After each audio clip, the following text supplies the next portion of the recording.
বাংলাদেশের উত্তরের আকাশে মেঘলা সকাল।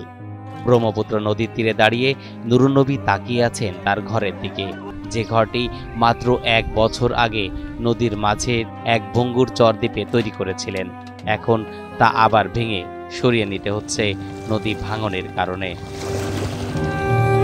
50 বছর বয়সী এই কৃষক 4 সন্তানের পিতা।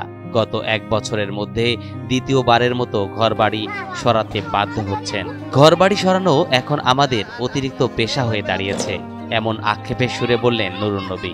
ব্রিটিশ আমল থেকেই আমাদের পূর্বপুরুষেরা এমন ভাগ্য বয়ে বেড়াচ্ছেন, আমরাও আজ সেই পরিণতিতেই আছি।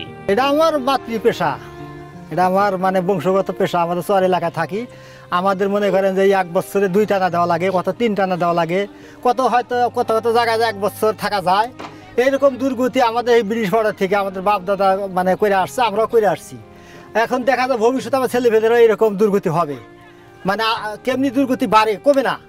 আবার 2 দিন পরে হয়তো ওখান থেকে যায় আরেকখানে আরেকজনে ধরতে হবে যে আমার কিছু জমি দাও, আমার বাড়ি ঘর করে থাকবো। তাছাড়া আমাদের কোনো বাত নেই।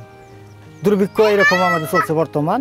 আপনি আপনার জীবনে কয়বার বাসা বদলেছেন? হ্যাঁ, আমাদের জীবনে 31 বার, আমার মনে আছে 31 বার এই বাড়ি ঘর টানলাম, 31 বার। তার ধান ও ডাল চাষের জমি নদীগর্ভে বিলীন হয়েছে।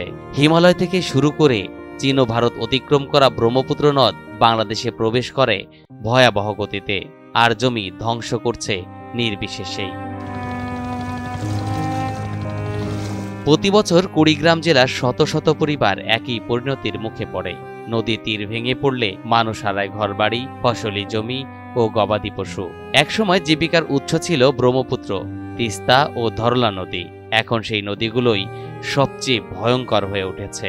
বর্তমান চর সুরক্ষায় বড় কোনো পরিকল্পনা নেই, কারণ নদীর গতিপথ পরিবর্তনের সঙ্গে সঙ্গে এসব প্রচেষ্টা টেকসই থাকে না। উত্তরে জহুরুল আলী নামের এক তরুণ কিছুটা সৌভাগ্যবান। তিনি কিছুটা পড়াশোনা করেছেন এবং জলবায়ু কর্মীদের সহায়তায় জিও ব্যাগ ও বালুভর্তি বড় ব্যাগ ব্যবহার করে নদী ভাঙন রোধের কৌশল শিখেছেন। এর ফলে তার 4টি ঘর গত 3 বছর ধরে এখনো টিকে আছে।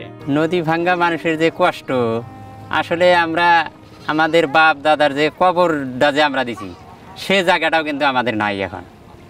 তো এটাও একটা বড় কষ্ট যে আমাদের শেষ ঠিকানাটা, সে ঠিকানাটাও আমরা রাখতে পারি না। এখন মোটামুটি আমরা 3 বছর ধরে এখানে আছি, কিন্তু তারপরে এক সাইডে বন্ধ হয়েছে, কিন্তু আর একটা সাইড ভাঙতেছে। তো আশা করি যদি আরও কিছু জিও ব্যাগ দিয়ে যদি করে, তাহলে আমরা আশা করি যে এখানে আমরা স্থায়ীভাবে কিছুদিন বসবাস করতে পারবো, তাহলে আমরা ছেলে মেয়েদেরও মানুষ করতে পারবো। হয়তো যদি এই চরটা ভাঙ্গে যায়, এই স্কুলটা চলে গেলে বাচ্চাদেরও লেখাপড়া নষ্ট হয়ে যাবে। পরিবেশ বিশ্লেষক ও CEGIS এর নির্বাহী পরিচালক মালিক ফিদা খান বলেন, বৃষ্টিপাতের ধরন ও প্রবাহের পরিবর্তন হলে সরাসরি নদী ভাঙনে প্রভাব ফেলে। Char erosion and accretion is taking place in the whole river reach because of 2 reasons. The one reason is the huge quantum of sediment, and the second reason is the flat. The river bed is very flat compared to the upstream. We have observed and estimated the riverbed slope is much higher in the upstream, around 10 times than in the lower reach where the Bangladesh exists. The second point of the climate change is the urbanization.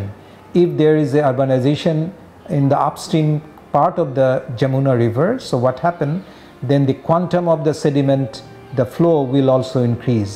ব্রাজিলে নভেম্বরে অনুষ্ঠিতব্য COP30 জলবায়ু সম্মেলনের প্রাক্কালে বাংলাদেশের এই বাস্তবতা বিশ্ব নেতাদের জন্য এক সতর্কবার্তা বহন করছে।